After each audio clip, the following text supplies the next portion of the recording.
pinakikialaman nila at minamali ako. Eh ito lang, papangalanan ko na yung mga gumagawa nito. Isa dyan ay yung magkapatid. Magkapatid na si Byron at saka yung si Uli. Di ba magkapatid yan? Pareho-pareho yung style nila.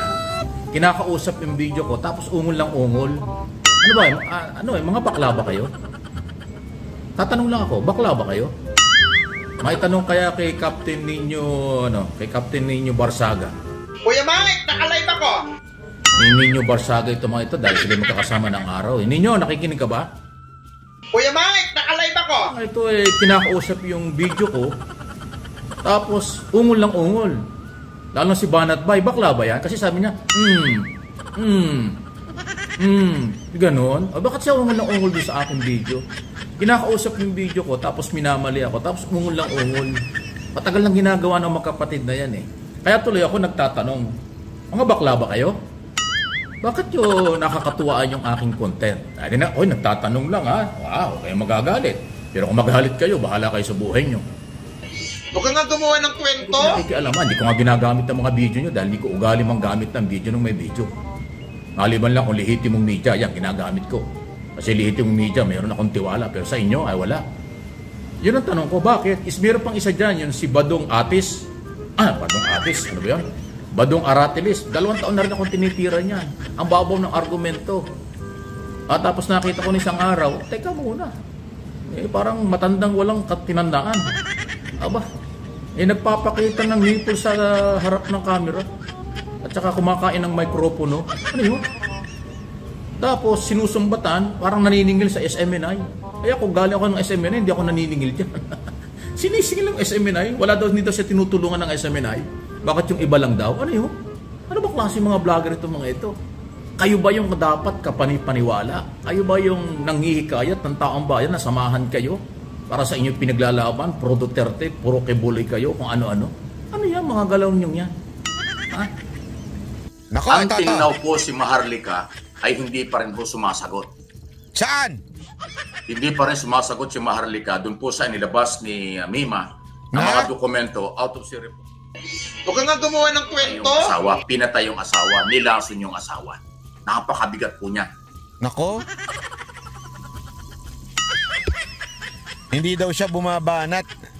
Di katulad ko daw at saka yung sinabi niya, di ba? Bumabanat ng gumaganyan-ganyan daw kasi banat by channel. Anong tawag mo dito? Nung una may di umano pa, may di umano pa siya.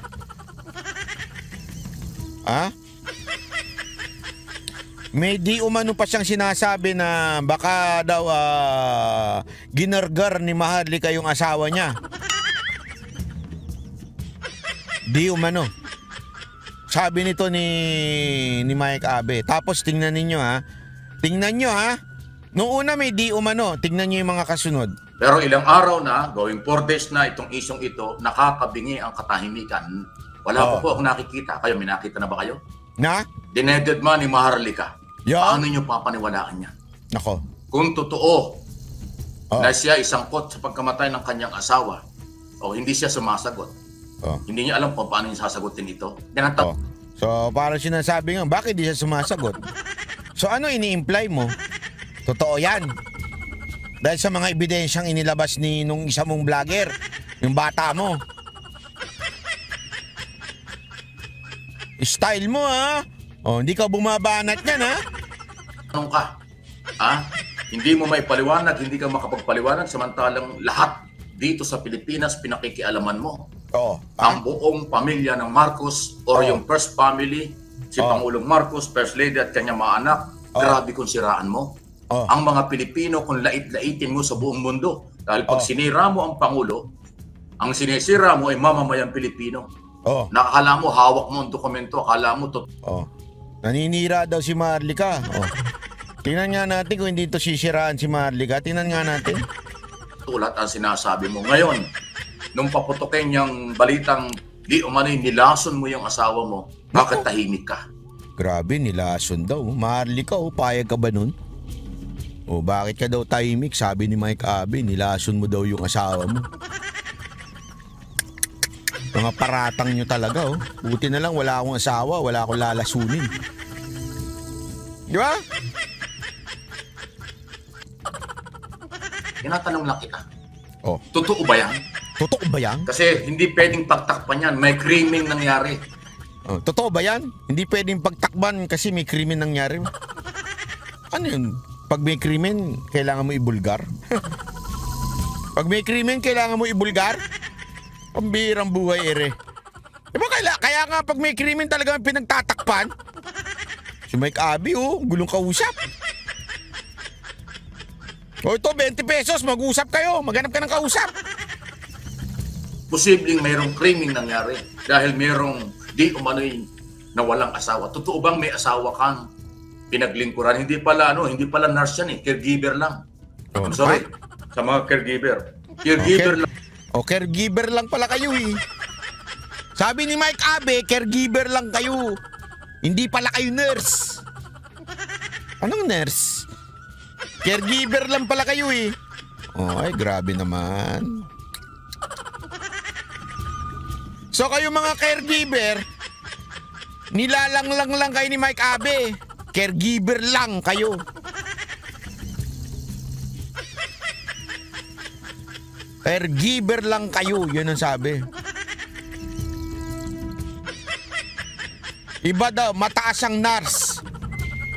Anong nurse? Pero kayo mga caregiver, mababa lang kayo. Lang ang tawag sa inyo.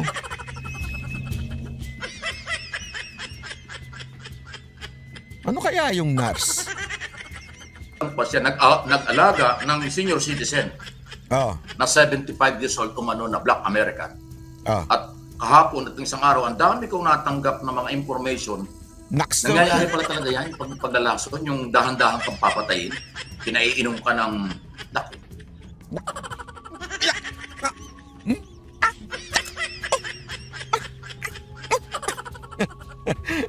Parang binabanatan ha.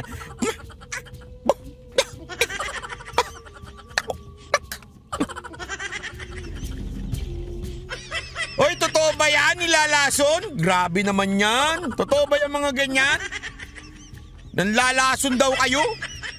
Sabi ni Mike Abby, may mga natanggap daw sa impormasyon. Talagang nagkakaroon daw niyan, nilalason daw ng mga caregiver. Tanong natin kay Jean Corpus. Si Jean Corpus ganyan, nag-aalaga din yan eh. Hoy, nilalason mo ba yung mga alaga mo? Anong pinapakain mo dyan?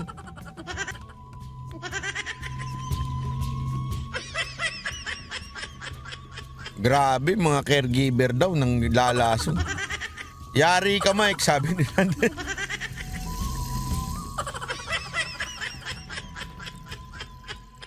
Grabe, ano?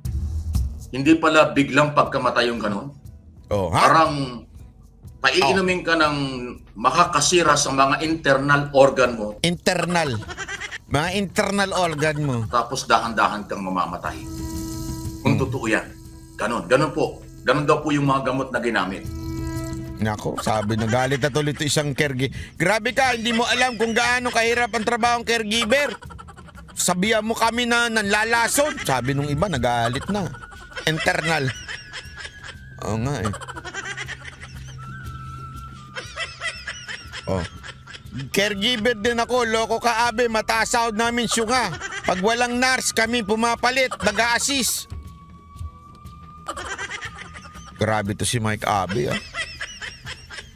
Nung una, sabi niya, caregiver lang, hindi naman daw nurse. Pangalawa, meron daw siya natatanggap na mga letter na parang totoo yan, nanlalason ng mga ilang caregiver. Hindi naman daw lahat. Pero may mga nanlalason daw na caregiver. Ako, nagtatanong ako, meron ba mga caregiver dito? Dumaan ba sa isip niya yan? Na pinainom, tapos yung mga internal organ, dahan-dahang maapektuhan hanggang sa mamatay. So pinahirapan pa. Alam niyo ganito lang, no? Doon sa nakikinig at nanonood. Huwag po niyong gagawin yan, mga Pilipino sa abroad. Naku, huwag niyo daw gagawin. Parang ang dating Sabi ni Diego Lati, kung pangit mo na, pangit pa ang ugali mo. Si Mike Abe parang naging si Ogie Diaz na, no? Sabi. Hindi, kasi parang sinasabi niya dito, kayo mga caregiver, huwag niyong gagawin yan. Parang parang lahat na ng caregiver, ganun ang datingan. Grabe naman. Di ko papayag niya. Kung ako caregiver, di ko papayag. Ganon? Hirap na hirap ng trabaho ng caregiver. Ako nga eh. Laging tanong sa akin yan eh. O, paano ka na pag tumanda ka? Sino mag-aalaga sa'yo? Ganun tayo, ba't di ka mag-asawa? Pag tumanda ka, sino mag-aalaga sa'yo? Eh, kukuha ko ng caregiver. Yung naka-scare. O, di ba? Ang dami-daming caregiver dyan eh. Kukuha ko sa Amerika pa. Yung mga, marami dyan, di ba? Caregiver. Kasi ako may tiwala ako sa caregiver. Doon ako magpapalaga sa mga caregiver eh. Pero may age limit yun. Kailangan 21 yung pababa lang. Narot, di ka pasado doon.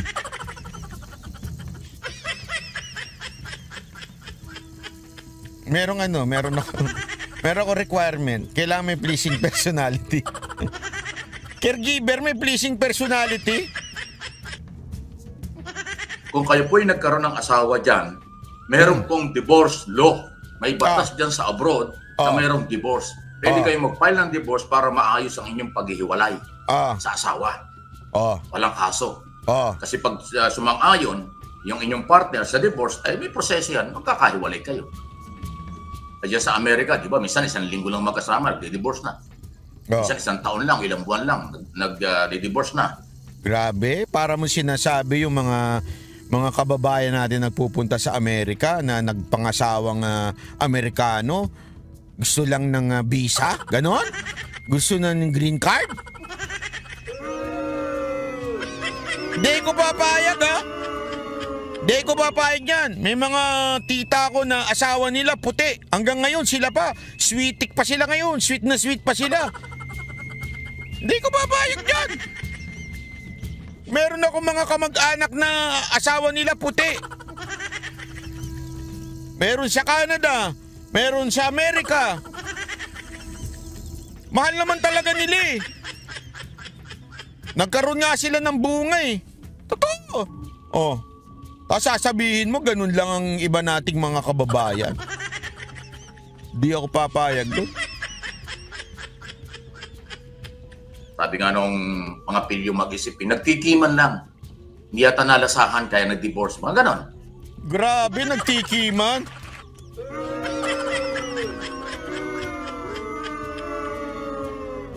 Naku, sabi nito, alam na alam ang galawan na baka, naku, wag naman ganun.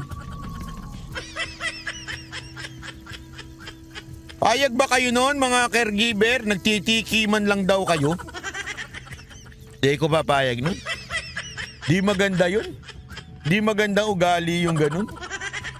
Tikiman lang. Ano to?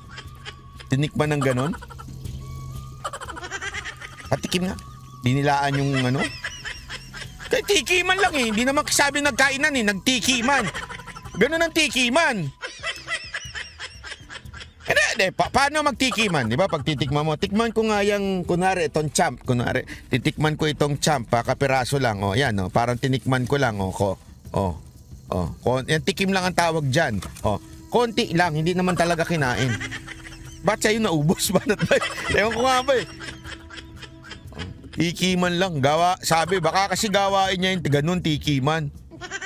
Grabe naman. So, bakit papatayin? Kung totoo yan, ba't mo kailangan patayin yan? Kung totoo yan, ba't mo kailangan patayin? Hindi ka nga sigurado kung totoo, tapos sasabihin mo kung totoo yan, ba't kailangan mong patayin? Di ka nga sure, sasabihin mo kagad, kailangan patayin. Pambirang buhay to. Mike Abby talaga, ang gulo mong kausap. Alam mo, magulo kang kausap talaga. Sa totoo lang, Mike Abby, dapat sa'yo, Sandali, paano ba patayin tong... Ayun.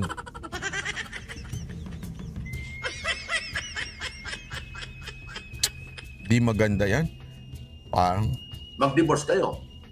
Maliban na lang kung ang intention mo dyan ay yung citizenship or yung insurance. Kasi nga, lahat ng mga tao dyan may insurance. Malalaki ang insurance dyan pag namatay. Dito sa Pilipinas... So sinasabi mo na insurance lang ang hinabol ni Maharlika? Pambira ka. Yan. Yan sinasabi ko sa inyo eh. Kaya wag kayong magpapakalat ng chismis. Dahil pag kayo ginawa ng chismis, sakit, di ba? Hindi kasi ito, di ba? Yan nga ang problema eh. Ginawa ng chismis eh. Gawa ng chismis eh. Oh. Ayun, kayo ginagawa ng chismis. Marli ka. Oh. Chinichismis ka ngayon ni Mike Abet at yung ilang mga tao na sinasabi, ginurgur mo daw yung asawa mo.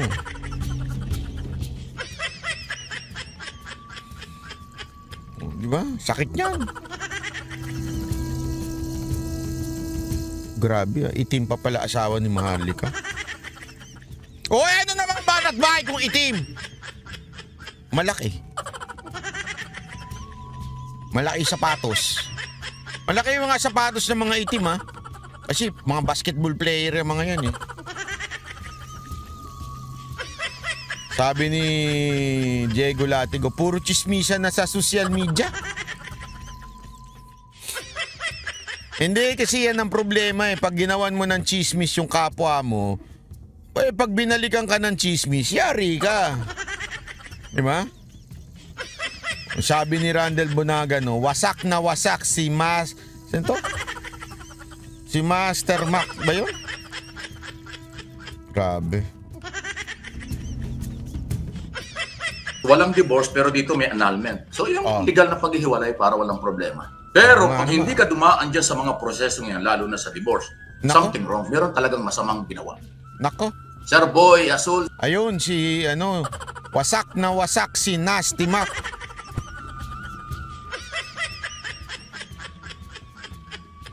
Hindi, alam mo, di maganda yan. Yung paglabas kasama bituka.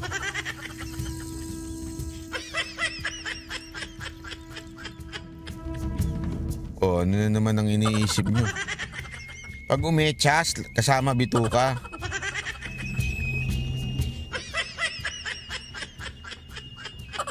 Kasi sa sobrang laki nung echas, kasama pati bituka. Matindi yung paratang.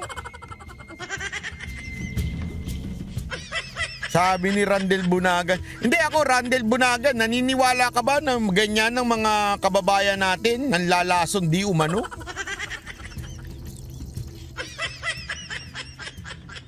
Ako nagtatanong sa mga kababayan natin sa Jamaica at saka sa Canada, meron no ba kayong kaibigan dyan na caregiver na nilason ng kanilang mga asawa?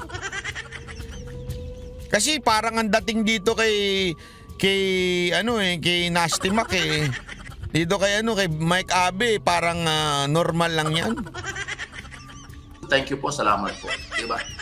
So, inuulit ko, bakit until now, sa kadaldalan itong Maharlikang ito na vlogger, na sabi ko nga mapanira dahil puro naman negative ang sinasabi niyan laban sa Pilipino at laban sa ating Pangulo at sa First Family. Halos 24 hours kanyang binabalatan ng buhay ang Malacanang. Binabanatan niya ng personal ang Pangulo at ang First Family. Bakit ngayon nung lumabas ang issue na nilabas ng vlogger na si Mima, yung mga dokumento out of sync na sinasabing nilason yung asawa? Ay grabe, may nilabas talaga? Di ko pinanood yun. Sino ba yun? Sino yung sinasabi nitong vlogger? Yung mukhang tindera sa palengke? Yung ba yun?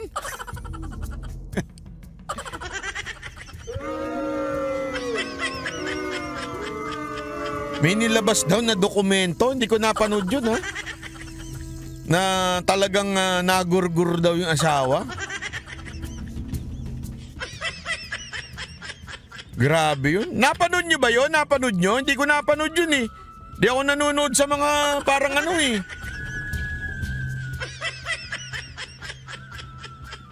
Di ko pinapanood yung mga ganung walang kakwenta-kwentang vlogger. Hindi siya sumasagot. Anong ibig sabihin? Totoo ba? Maharlika? Totoo ba yan? Bakit hindi ka nagpapaliwanag? Abay, nga naman, ba't di ka daw sumasagot, Maharlika? Gusto mo sumagot si mga Marcos, pero ikaw di ka rin sumasagot. Naku po. Hawa ka mo nga si tenga. Gawa ka nga si tenga, tingnan mo.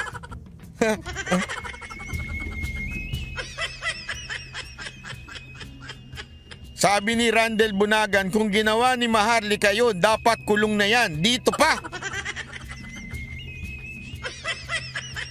Oh, si Randel Bunagan, ha? Kritiko ni Maharlika yan, pero tingnan mo ngayon, pinagtatanggol niyo si Maharlika. Kasi, doon lang tayo sa totoo.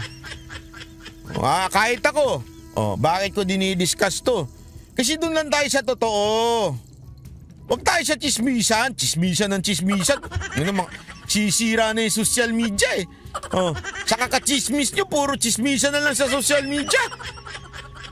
Authentic kaya yung dokumento? Tanong natin kung may butas. Doon nalalaman nyo kung authentic pag may butas. May butas ba yung dokumento? Pag wala, di totoo yun. Pag meron, totoo yun.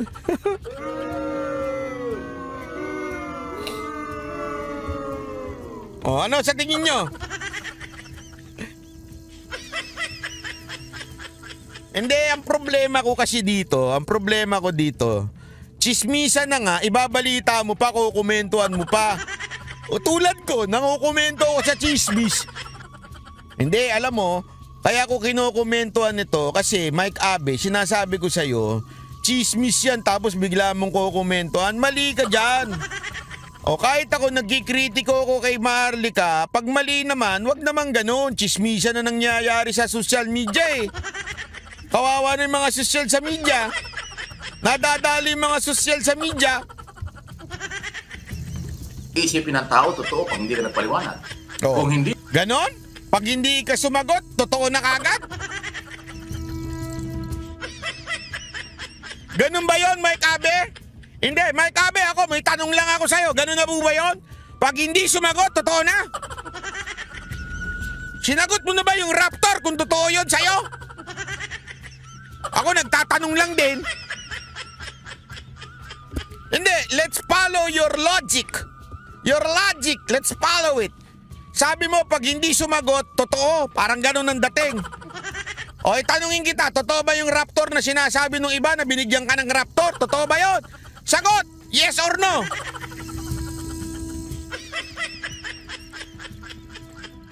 Pangalawang tanong, totoo ba yun na di umano daw? Tanong lang naman ito ha, hindi ako naniniwala dito. Hindi ako naniniwala. Kasi ayoko ng chismis. Pero totoo ba yun na yung mga bali-balita na ang laki daw ng hinihingi mo na talent fee? Totoo ba yun? Ako di ako naniniwala. Hindi ako naniniwala doon. Kaya ka nga tinatanong eh. Tapos, base sa iyong konklusyon, kung hindi sumagot si Maharlika, meaning totoo. Ba't di ka sumasagot sa Raptor at saka doon sa talent fee kay Kibuloy?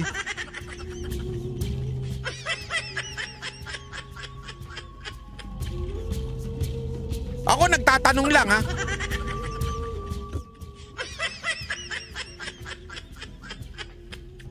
Nagtatanong lang ako. Ako, di ako naniniwala dyan. Ayoko maniwala sa mga ganyang chismis. Alam mo, si Banat Bay, galit sa chismis yan.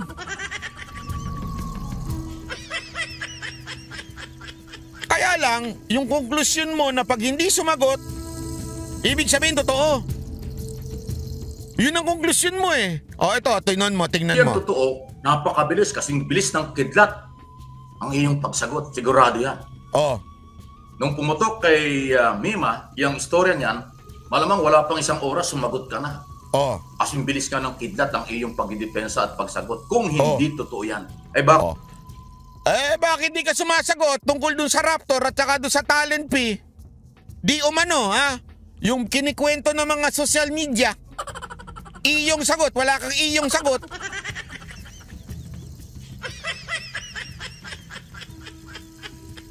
Kaya ako, Mike Abe, sa ngalan ng patas na pagbabalita at pagbablog, pwede ko ho ba kayong ma-interview sa SMNI? Live, dun mismo sa studio. Iniimbitahan kita doon. Alam mo naman siguro kung saan yung studio ng SMNI. Don't tell me, nakalimutan mo na.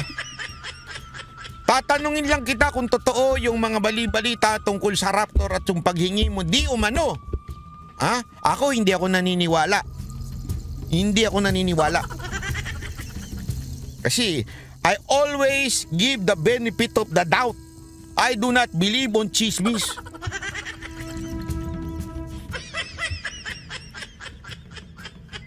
Hindi ako naniniwala. Kaya gusto kitang ipagtanggol. Hindi totoo yan. Hindi totoo yan. Ayok, di totoo yan.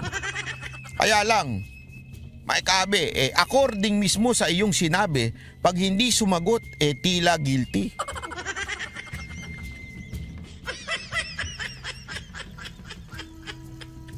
At ngayon, 3-4 na araw nang pinag-uusapan ito ng iba-iba ng social media. Ito, lagpas na nga ng 1 week, 1 month, hindi ka pa sumasagot eh. So, totoo ba yun? Nako, Mike Abe, wag kang lumalabas sa sarili mong bibig. Oh. Wala ka Sabi nito, ako nga, caregiver for 5 years, hirap ng trabaho. Tapos lang. Dapat may ganun. pa rin paliwanag. So totoo ba yan? Totoo ba bang yan? nilason mo ang asawa mo? Naku, grabe. Maharlika! Tinatanong ka sa social media. Totoo ba daw yan? Pag hindi ka daw sumagot, ibig sabihin, Naku, patay tayo dyan. Totoo bang pinatay mo ang asawa mo na Black American? Ay, grabe naman!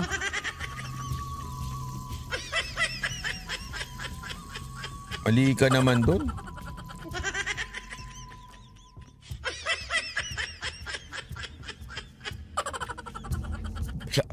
Black America?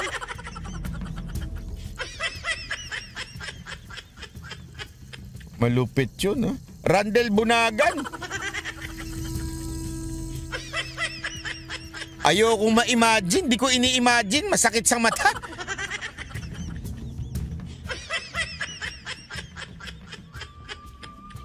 Feeling ko yung... Nako. Sabi siguro nung asawa ni Marlica, Usyardaro! Usyardaro!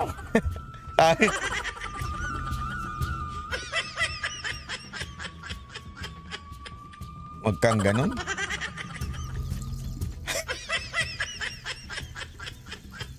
Grabe naman ito si Mike Abe. Naman, masyado naman yun.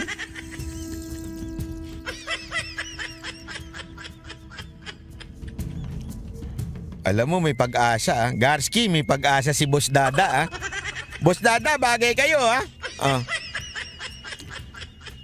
Ikaw pala ang kursunada, Yung mga katulad mo, may bago ng love team. Maharlika and Boss Dada. Mga tipo pala niya, yung mga Black American, Gusto niya pala ng Boss Dada Berger. Berger pala ng mga gusto niya. Ang lupit mo, Boss Dada, Iba ang kamandag mo, Boss Dada. Kaya naman pala pinagtatanggol mo si Maharlika minsan, Kaya naman pala pinagtatanggol mo si Maharlika, Meron pala kayong chemistry. Ang bira ka, Boss Dada, di ka nagsasabi, May sikreto pala kayo, Naku, ano ba size ng sapatos mo, Boss Dada?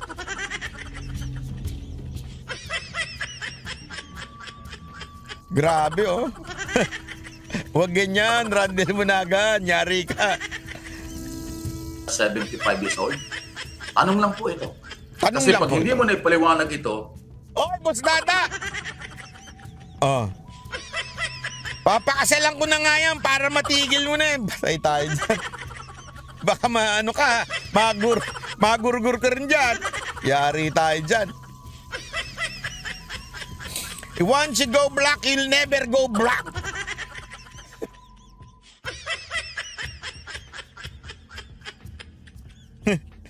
Mali naman yan, Once you go black, you always in the back. Ang bira ka, Boss Dada, Ang sagwa! Ang sagwa nyo! Sabi nung iba, if she did it, she would have been in prison. Sabi. Oo. Alam mo, Mike Abe, mali ka dyan, ha? So kung ginawa pala niyan, naging tangang Amerika? Hindi nalaman ng Amerika yun. Imposible yun, ha? Mahigpit pa naman dyan sa Amerika.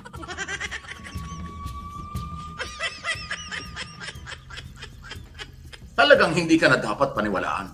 Nako. Pag hindi mo naipaliwanag ito, paano ka pa paniniwalaan ng iyong mga followers at viewers? Pag hindi mo daw napaliwanag ito, bakit ka ba daw paniniwalaan ng mga viewers mo? Ibabalik ko sa iyo ngayon to, Mike Abe. Kung hindi mo sasagutin yung tanong ng taong bayan tungkol dun sa Raptor mo at dun sa di umanong talent pin na hinihingi mo, di umano, allegedly, na hindi ko pinaniniwalaan, ha? Pag hindi mo sinagot yan, hindi ka na rin pala dapat paniwalaan.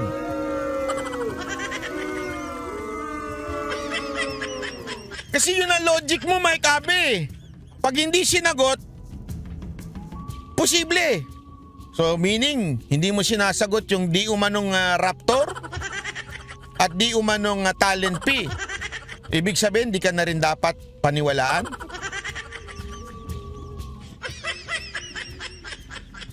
Yan ang sinasabi ko sa inyo eh. Pag ikaw may dumi, huwag kang ng putik sa kapwa mo. Yayari ka, Brad. Ang hilig nyo sa chismis eh. Ako, hindi ko talaga pinaniniwalaan yung mga ganyan chismis. Lagi ko sinasabi yan, may mga nagchichismis. Hindi ako naniniwala dyan. Dito nga yung sa chismis kay Mike Abe, di ka ako naniniwala. Yung sa Raptor na binigay daw di umano sa kanya, di ko naniniwala doon. Bisikleta pwede, bigyan, pero ng Raptor, hindi ko naniniwala. Ganun ka kahalaga? Di ko naniniwala doon. Tsaka yung paghingi mo, di umano kay Pastor Kibuloy. Di ko naniniwala doon. Di ko naniniwala. Kaya lang, siyempre, antayin natin yung sagot mo. Kasi sabi mo, pag hindi sumagot, may posibilidad. Pag hindi sumagot, hindi ka dapat paniwalaan. Oh.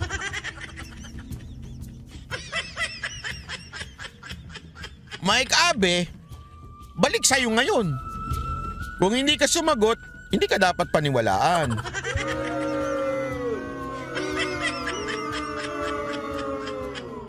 Nako, panapatay ka. Mali yung diskarte mo, Mike Abe. Mali yung diskarte mo. Yari ka. Dahil kung bumanat ka sa gobyerno, akala mo totoo ang lahat ng sinasabi mo. Nako, ikaw nga yung promotor nitong paglutang ni Morales. In-interview mo sa Morales. No? Kaya nagkaroon ng investigasyon ng Senado. Pinaniwalaan ka ni Senador Bato de la Rosa kahit walang in aid of legislation resolution. Hindi siya pinaniwalaan ni De La Rosa. Kaya nga iniimbestigahan eh. Kaya nga iniimbestigahan para malaman ng totoo eh.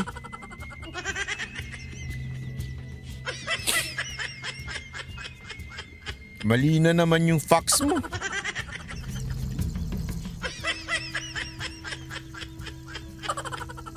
Grabe yung rally ng Pulangaw. Nakakaiyak, 20 katao, nakatakip pa mukha.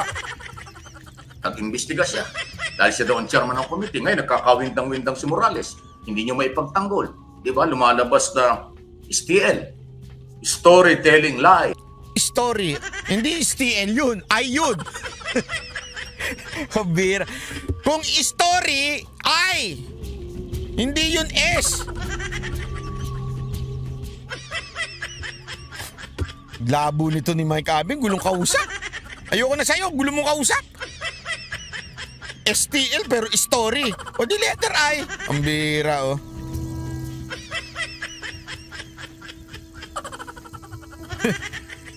Gulo mo. Pero maraming salamat, pinasaya mo yung gabi namin.